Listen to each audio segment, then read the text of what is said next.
Okay. Hello, everybody.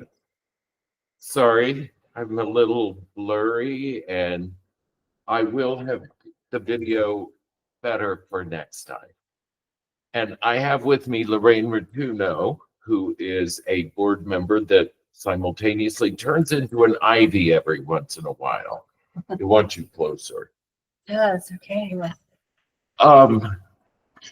So we're not very well organized, but again, it's just us chickens here today. And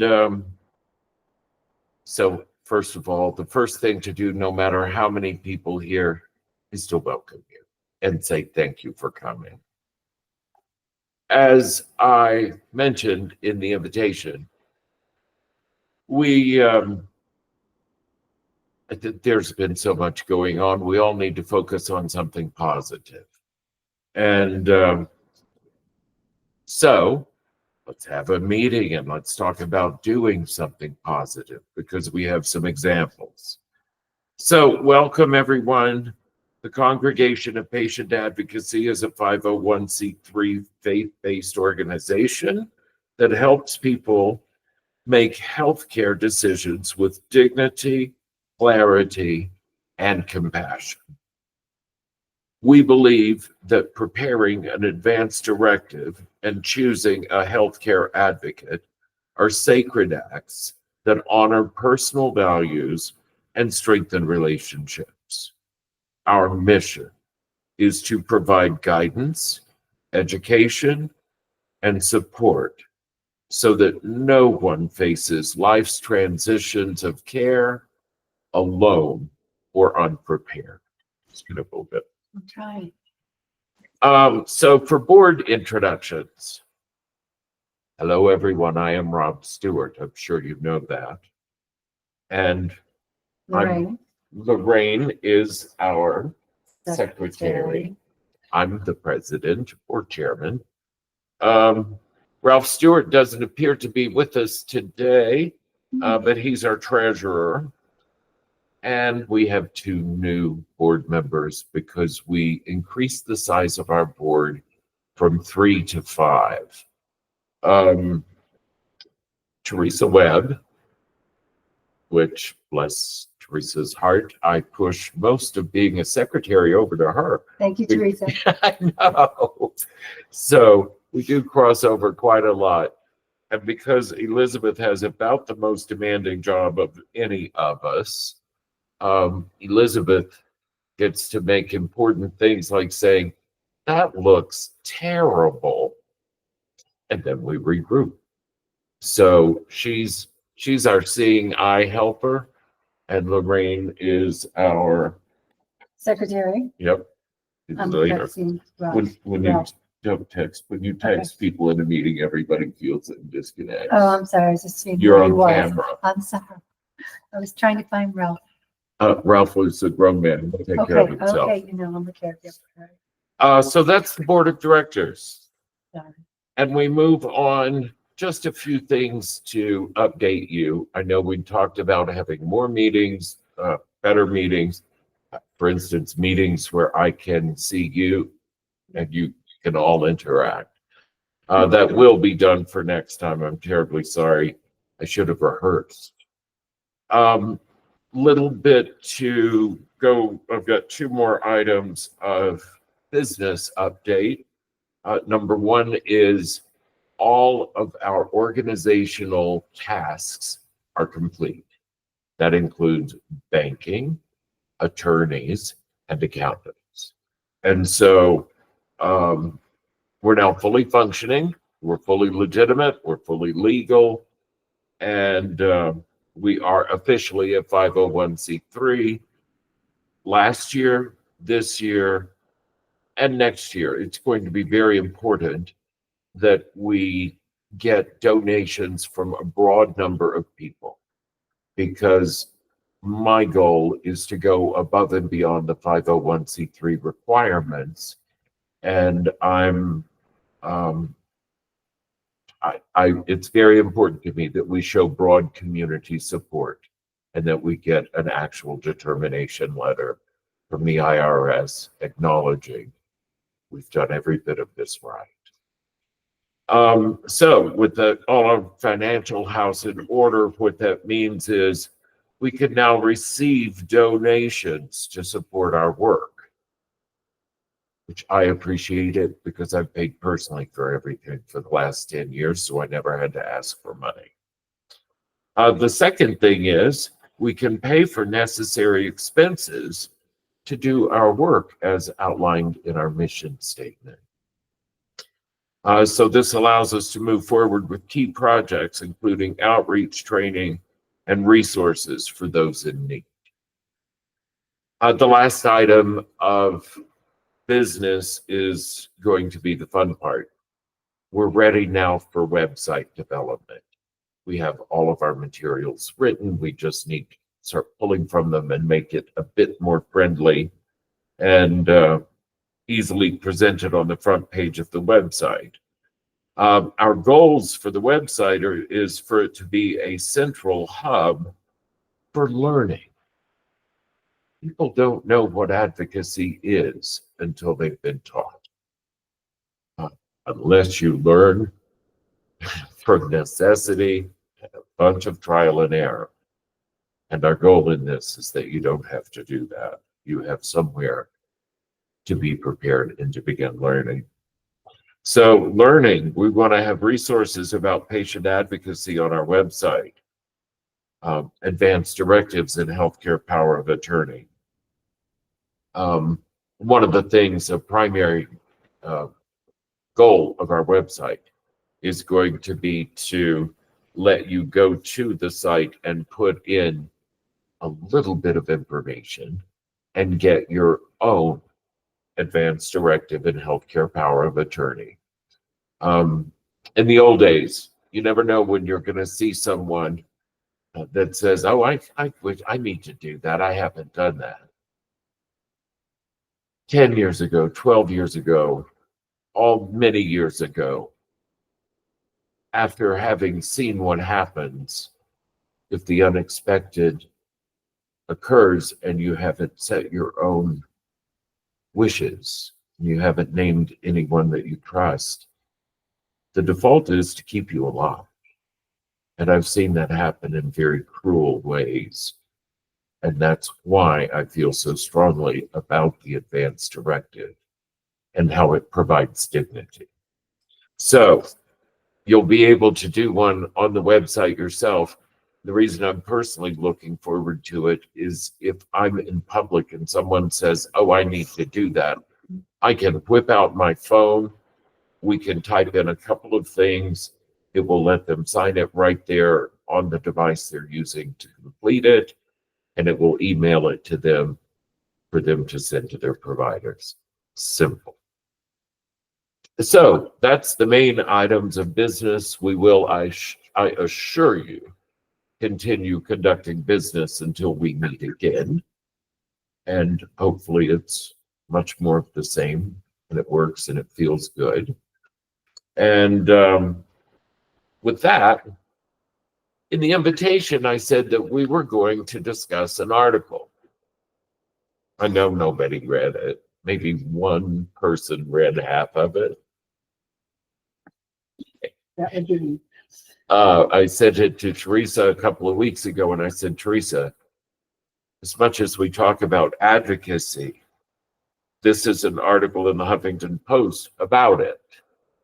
So I'd like to take a few moments now to just go through the high points of it. Okay, you've got a link to it. You can read it on your own, and we will send it to you in a newsletter. So in that article, the article was about all kinds of things that happened unexpectedly after a very well-planned procedure that should have been a normal routine action. We're talking about a couple in their 60s who lived a very active life. They'd just been to the Olympics in Rio. The husband was in great health, but he wanted to stay in good health and he wanted to stay active. So he just slid right in for a routine hip replacement. Turned out to be anything but routine. There were unexpected complications because of a surgical error. And after the surgery, instead of recovering and getting better, he was unconscious and he was on life support. He was in kidney failure. His colon was completely blocked, and he had a severe condition that was actually destroying the muscle in his lower leg.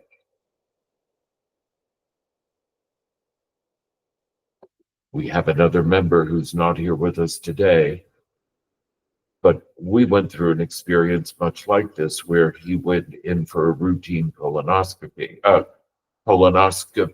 just diagnostic to look. And he came out with an ileostomy because they found things that had to be corrected immediately. That's why you sign informed consent before you go in for any kind of a procedure.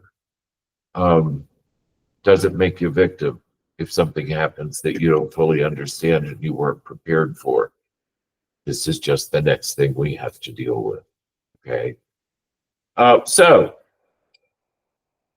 the challenge in the care that this couple was getting, the wife began to notice as she was at the hospital day and night that the exact same surgeon who performed the botched procedure was now overseeing the recovery and the revision procedure to fix it. She walked out of the room a couple of times and she could see surgeons, providers, nurses. She could see them all arguing behind the counter. And she knew they were arguing about her husband.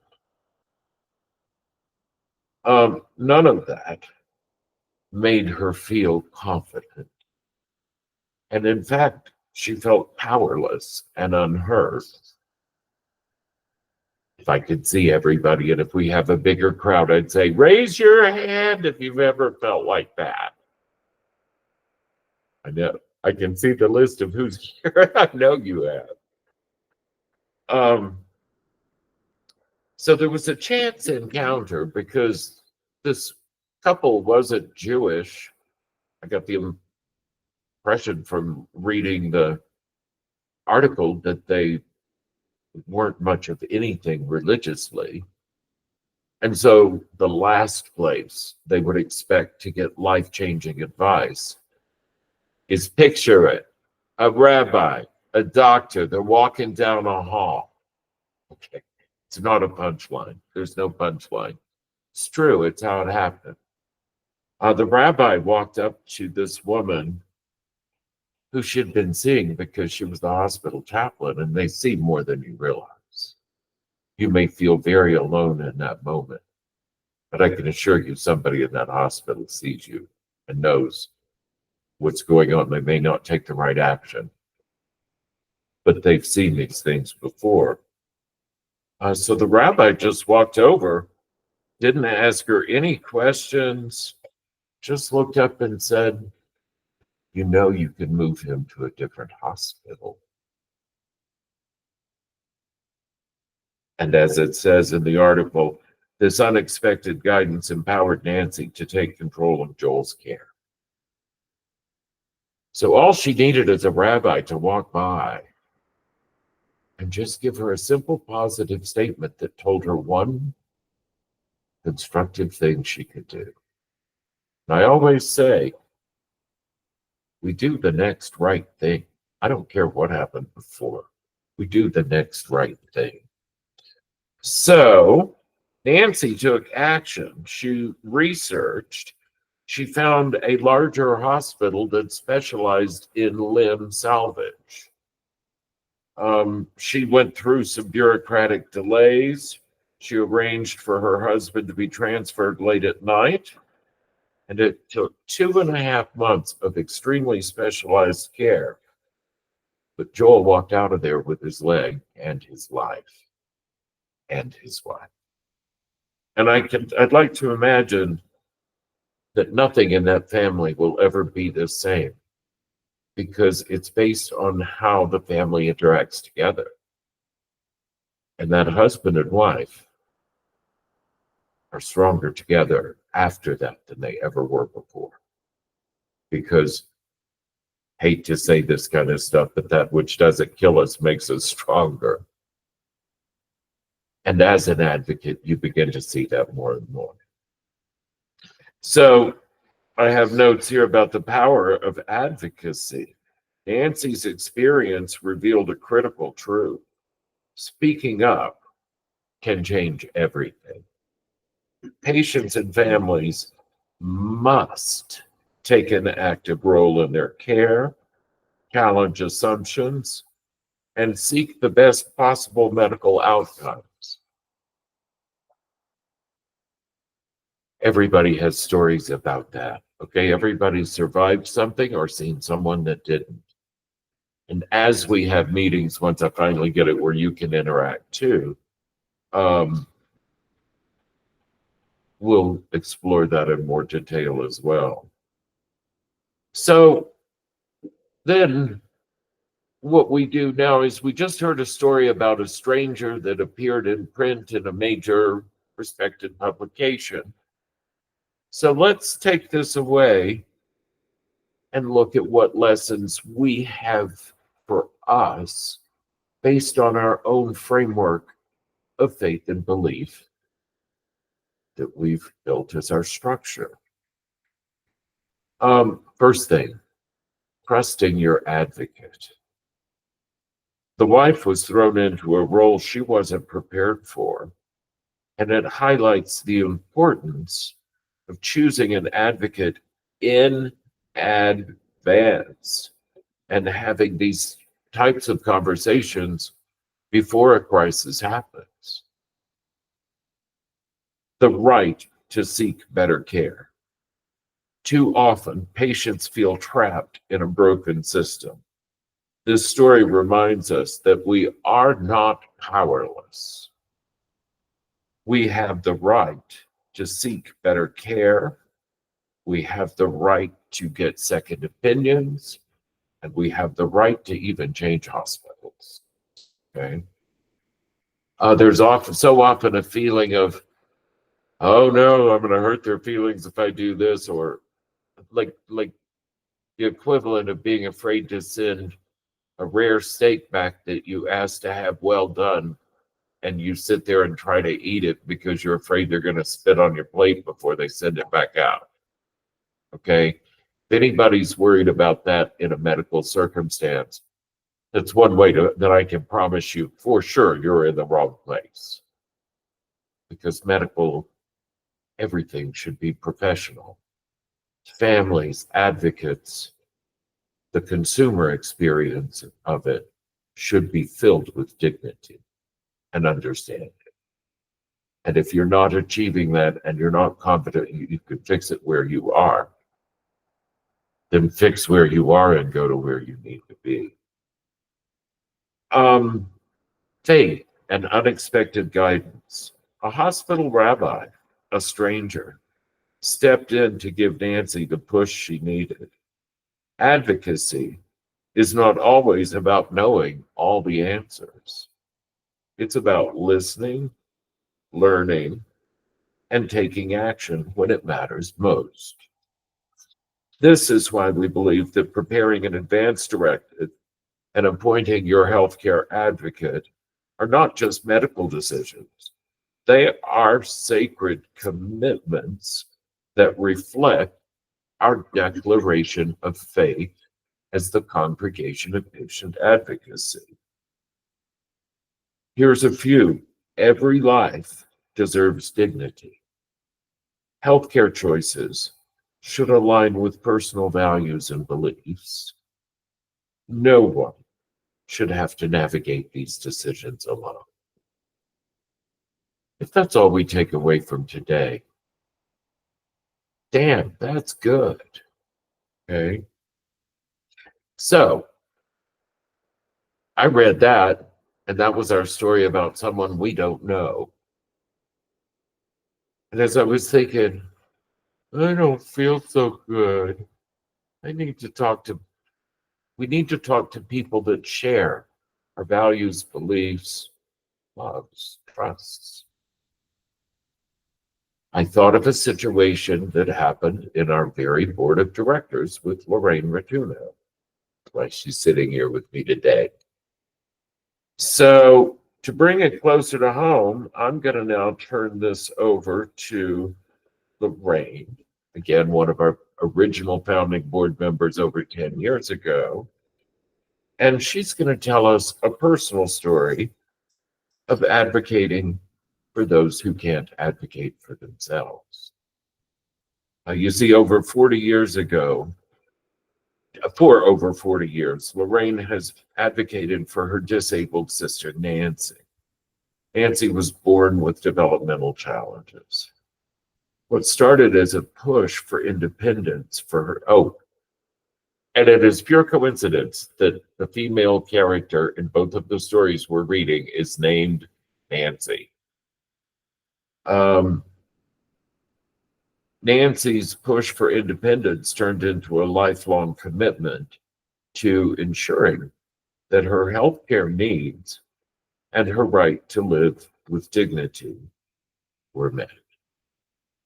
And with that, I'm going to step back and I'm going to let Lorraine tell you the story about she and her sister. Okay, thank you. I will read off my notes, of course. Over here, first of all, let me start by saying I am honored to be a part of this board. My name is Lorraine Rotuno, and I have been a lifelong advocate for individuals who need a voice. Over 10 years ago, I was honored to be one of the first of 3 people to serve on the board of The Congregation of Patient Advocacy, which we write it up. Right. Which we shorten and call CongoPA because it's so much easier. Board. Yes, thank you, Rob. My advocacy journey, however, started long before with my sister Nancy. Nancy Rotuno was born March 24th, 1964, with a developmental challenge. She was a happy baby. She rarely cried and always had a bright smile. Growing up, Nancy was the 5th child of 7. She was incredibly close to Gilbert and Gilda, the twins born a year after her birth. They became her teachers. She followed their lead, learning how to walk, learning how to talk, and use the potty, only after they did, always at about a year behind. But looking back, her ability to learn and adapt was remarkable from the very beginning. Over 40 years ago, I realized Nancy needed to start building an independent life. So I began researching organizations that could support her. It took time, and convincing our mother, who saw Nancy as her responsibility forever, I found the organization ARCA. And after much decision, my mother finally signed the paperwork in 1985, thinking it would take years before an opening became available. Just 6 months later, we received the phone call that a room was available in their organization in a group home in Albuquerque, New Mexico. Nancy moved in, and for nearly 40 years now, she called that home. It was life-changing. She flourished in her new environment, especially when she started working in the organization's greenhouse in Corrales. For 30 years, she took great pride in her job. She arrived every day with her lunchbox and her smile. My place, I'm sorry. I keep trying to look up and I lost my place. Okay, for 30 years, she took great pride in her job, arriving each day with her lunchbox and a big smile on her face. She did have a purpose, and she loved her work.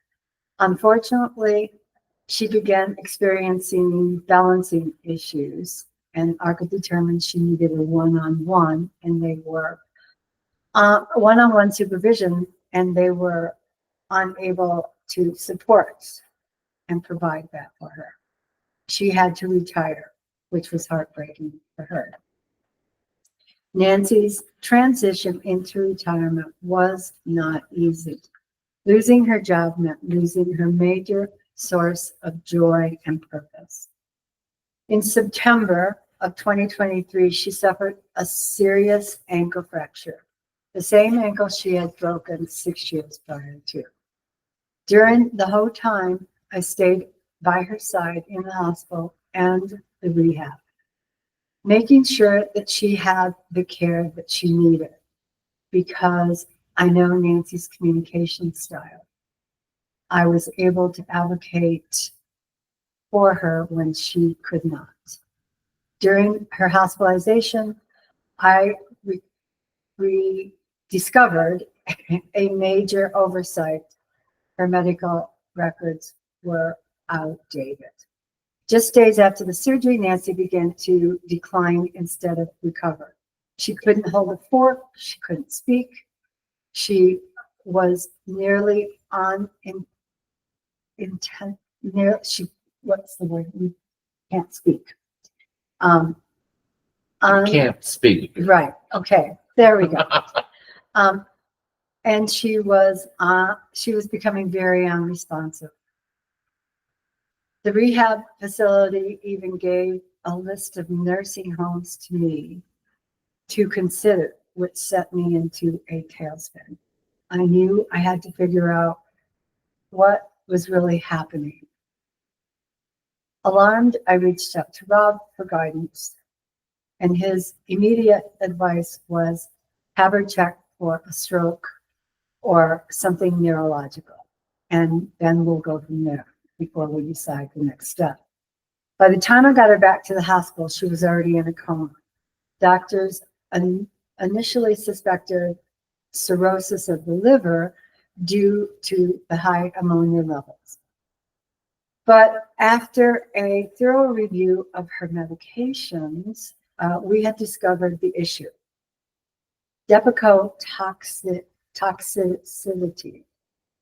Once they began flushing the drug from her body and her system, it was like magic. She woke up and she wanted to know where Gilda was. She was back. Unfortunately, we had lost critical time in her rehab, and medical and Medicare only allowed us 1 more week of rehab. She had to return to her group home sooner than expected. It was then that I realized how much COVID-related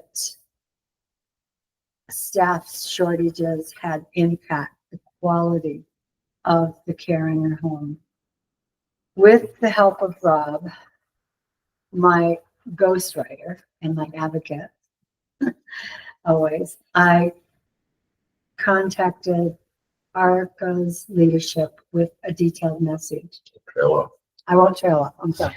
Okay, sit up here, Lorraine. All right. So, excuse me. So where was I? Okay. With the help of Rob, the ghostwriter. Okay. An email to voice my concerns with a follow-up phone call to discuss the concerns at that time. I also asked about the possibilities of moving my sister to the Corrales home of their organization. The Corrales group home was closer to my home and the greenhouse she loved so much. At that time, the house was full, but they did put her on the waiting list. A year later, I received the call I had been hoping for. A room was available in Corrales. Not only that, but 2 of her closest housemates would also be moving with her. I cannot express the relief of knowing she would be in a smaller, loving, nurturing home, surrounded by the familiar faces. Even better, she once again was near the greenhouse where she called out to old co-workers by name. Now my next goal is to advocate for her to return to the greenhouse to work in some capacity, even if it means taking, even if it means doing her task from a wheelchair. She deserves to have the sense of purpose again.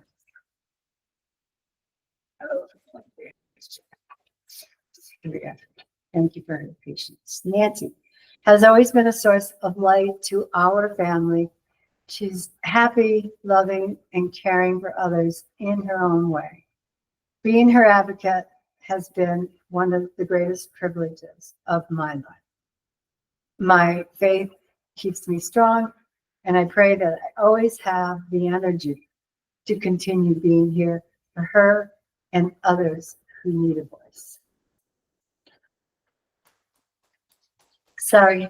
Thank you, I Lorraine. dropped it. Yes. It was, Thank you. Thank you for letting me share my story and my sister. it's wonderful to hear, but having lived it with you, it was just as wonderful to live. Yes, you did. You did. Each event had something to it that was always darkest before the dawn. When she went from having a broken ankle to being unable to communicate or hold a fork or feed herself or speak. What you don't realize is that a disabled person who's nonverbal or primarily nonverbal can't speak to that. So the providers don't always know what is normal for that patient. So just like the wife in the story in Huffington Post was, she woke up one day expecting her husband to get a new hip, and she was facing amputation and an end to their active lifestyle by the end of that day. Lorraine was with her sister for a broken ankle, and all of a sudden she was in a coma. And as we looked at that, there is no reason for that. And a lot of advocacy is common sense. Okay. And if you go in for a broken ankle and you end up unable to speak, which leads to you being comatose, something went wrong with the brain. Yeah, that's what we thought. And one thing that I will throw in as a tidbit from today, you always hear how important it is to have current lists of your medication. So let's make that be our call to action for this meeting. If there's anybody that you know, that you care for, I'm going to include yourself in that as someone you know well and care for. If you don't have a list very handy of all of your current meds, as well as who prescribes them and what they're taken for, Right. between now and our next meeting, take 15 minutes and do that. If there's anyone in your life that you help, that you love, that you support, it takes courage, like the rabbi, to walk up to the unknown woman in the hospital and say, You can move them. do you have a list made of all of your medications that if something unexpected happened, you could just pull out of your purse and say, here it is, or pull out of your wallet? And if they say, no, I don't, but I know I need to do that, your answer is, can we sit down for 15 minutes and do that together? Can I help you? Because all of a sudden, it's not a chore then to the patient and something they dread. It's something you're sharing together. And in that process, if you're actually advocating for that person by doing it, but if that person names you as their official advocate, you're that much closer to being prepared for your job because you've made a list of their medications and you've got that list as well to be there to serve them with. May I add to that also? Absolutely. So I would just like to add to that you insist that they compare your list with theirs, because I did offer my sister's list of meds when we walked in that morning for her surgery, and they said, oh, no, we have it in our portal. No. And that is called a med reconcile. and you sit down with whoever's providing the care and you do that reconciliation. And if anybody says you don't need to, they've got it, you say, I need to because I would like to double check my list. And we never come across confrontational, we come across commonsensical. Let's look at the time, see how close we are. We are 7 minutes over. Sorry. That's okay, because we were a little rough getting started. Okay. This was a little Saturday Night Live. Will be better next time. Yes. And We hope so, right? most of all, thank you everyone for helping us do the work that we do and being part of it. And there is more to come. So you'll get a newsletter with notes from today. Be a little more polished in the newsletter than we were in the delivery. Yeah. Right. Fine. I should have practiced more too. And you know what? We did the absolute best we could, and we did it. Okay. So thank you, everyone. Remember, we're addressing people we love. Yes. They're all going to give us an A for it. And they're forgiving. Thank you. All my love, all my gratitude to each of you. Thank you. And remember, we're all here for each other. Goodbye.